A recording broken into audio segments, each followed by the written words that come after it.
and he seems to be a very fair person, you know, very honest. And all of his votes in Congress have been very consistent, and that's definitely a good, a plus. And so, you know, a lot of liberal college kids in general are liberal because they want to be taken care of. That's the general idea, you know, because they aren't working. You know, they don't have that the ability to make their own choice until they make money. Again, economics versus politics, you know, it's the same idea. So, you know, so more of us are waking up and we don't like what we see and we're looking for something else. And I see it in the libertarian base. So, one more issue I wanted to start talking about is the idea that the government's trying to tell you what to think on the internet and what to say on the internet. They're trying to pass a bill that would, you know, kind of control the internet through ISPs, and it's almost like I don't know whether it's going to be under the FCC or not, but it's going to be at least it's going to create or add on to the FCC, create a new agency that would, you know, govern the internet. I mean, that to me that's a little strange because it's a global thing. How can one country, you know, govern an entity that's all over the world? To me, that's a little strange. So, but I haven't researched this well enough to start talking about this, but I wanted to bring it up because I found it very interesting. Just the very idea of governing such a thing would just, you know, detract from the freedom of speech again. Just like FCC.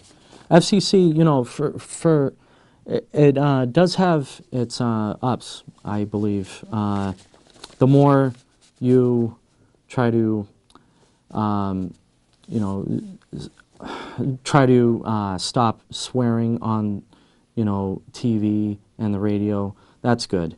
But if you try to stop ideas, and that seems to already be happening on TV and radio, if they stop that, then, you know, my point of view kind of thing, you know, won't ever get on TV, and it won't get on the internet if they pass this bill. As I mentioned in my opening video thing, my intro, it's really cool. The intro mentioned the Communist Manifesto, and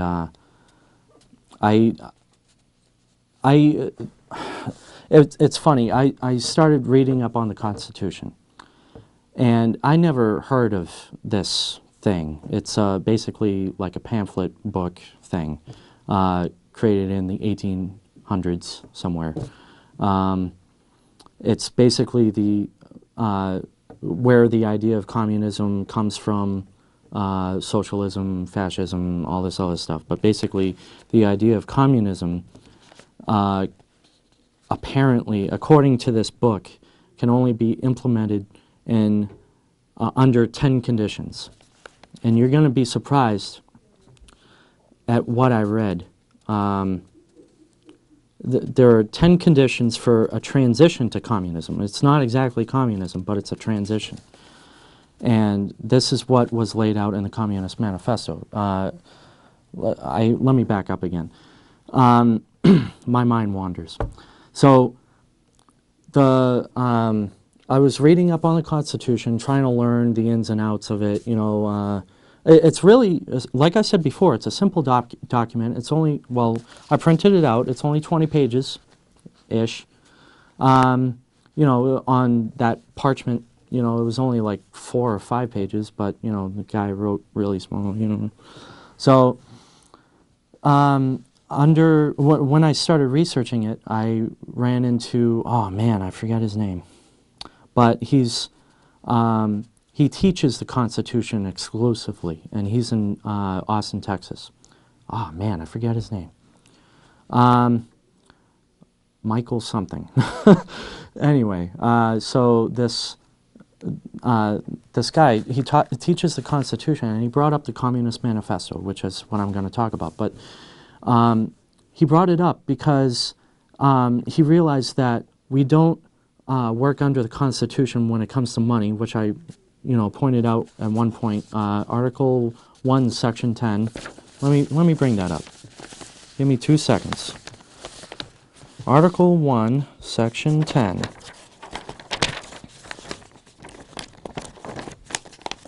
Sorry, guys, but I find it pretty interesting. Yeah, no state shall make anything but gold and silver coin a tender in payment of debts. So we're using dollars that are backed by nothing, which is not gold, which is not silver. It's paper, it's a banknote. We went over this. A banknote is basically just a loan. You know what I mean? So we have a bunch of banknotes in our pockets that are loans to, not to us, but they're credits on loans that have been made. So, and this is all started by the Federal Reserve printing these banknotes and passing them out to its holding banks. And anyway, but basically this is where he started looking up, oh wait, okay, the first condition for the transition to communism according to the Communist Manifesto. Abolition of property in land and application of all rents of land to public purposes. So, for example, abolition of property in land and application of all rents of land to public purposes.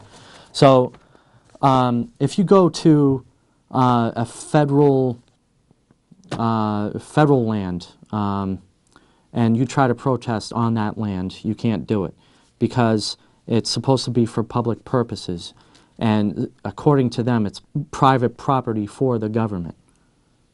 That's strange. And let me get even more specific.